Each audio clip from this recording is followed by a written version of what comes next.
According to the U-Space regulatory framework, a U-Space airspace is an airspace where drone operations are only allowed to take place with the support of U-Space services. But what are those U-Space services? That's what today's episode is about.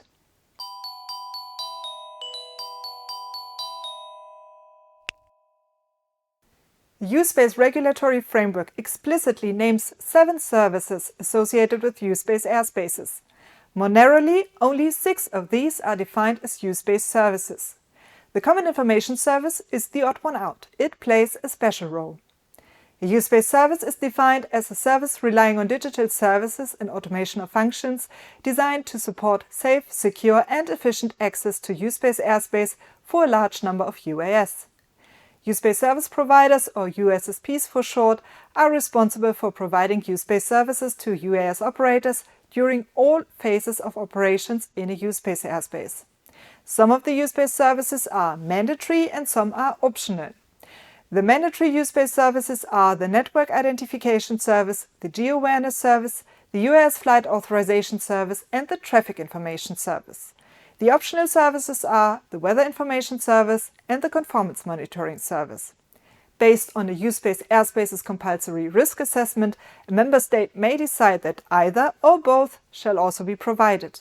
In today's episode, we will focus on the mandatory U-Space services that shall be made available in each U-Space airspace. Let's take a look.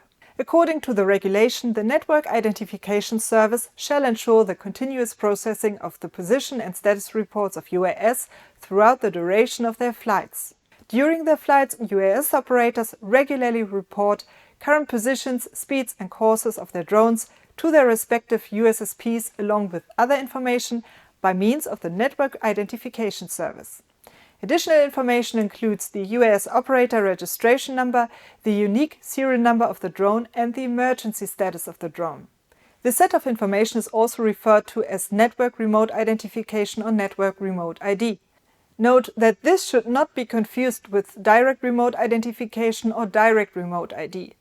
Direct Remote ID is a system that ensures the local broadcast of information about an unmanned aircraft in operation. The emphasis here being on local broadcast. This means that unmanned aircraft are equipped with a system that transmits information over short-range radio like Bluetooth or Wi-Fi. This is supposed to enable people on the ground to receive this information with their mobile phones. Those Network Remote ID reports, on the other hand, shall be sent to the USSP via the Internet. Therefore, either the drones themselves are Internet-capable or the reports reach the respective USSP via ground control stations or via other systems. Since 2024, drones in classes C1, C2 and C3 that are newly placed on the market must be equipped with a direct remote identification system by default, regardless of whether they are operated in U-Space airspaces or not, whereas the Network Remote ID is only required when operating in U-Space airspaces. Next on our list is the geo-awareness service. By means of this service, USSP provide information to their UAS operators on applicable operational conditions and airspace constraints, as well as UAS geographical zones relevant to a given U-Space airspace. In other words, this is information about areas within a U-Space airspace that are restricted for some or all drones. Most of this information can already be obtained pre-flight. However, the geo-awareness service is also intended to provide information on current or upcoming restrictions that were not known pre-flight. For example, an airspace restriction due to firefighting operations. If new traffic restrictions are introduced, USSPs are obliged to inform their concerned UAS operators in due time. Note that the geo-awareness service according to U-Space is not the same as the geo-awareness function according to Regulation 2019-945. The latter is a function of the UAS that compares the current position and altitude with known UAS geographical zones and that alerts the remote pilot if there is a possible violation of any of those areas.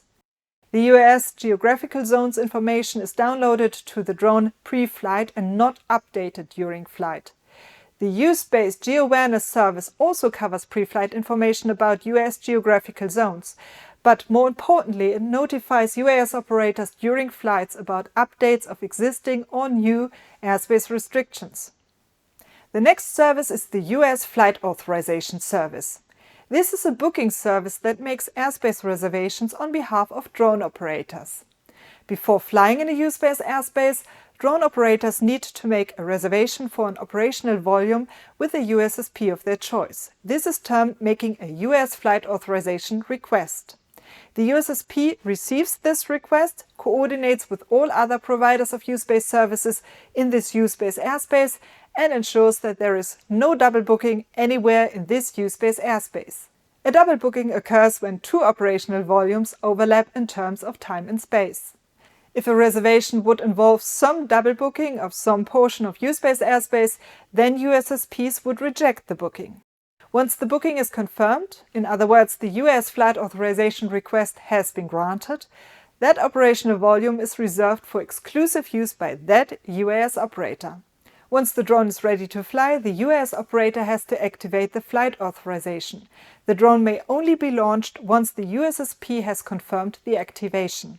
However, UAS operators should be aware that a US flight authorization is provisional in nature. Reservations can be cancelled at any time by the USSP under certain circumstances.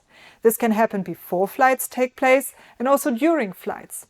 One possible reason would be after granting the original request, the USSP had received a US flight authorization request with a higher priority from another UAS operator, for example for an urgent medical flight. Another possible reason would be a dynamic airspace reconfiguration being conducted to allow manned aircraft to use the U-Space airspace. By the way, this information would also be provided to the UAS operator by means of the geo-awareness service.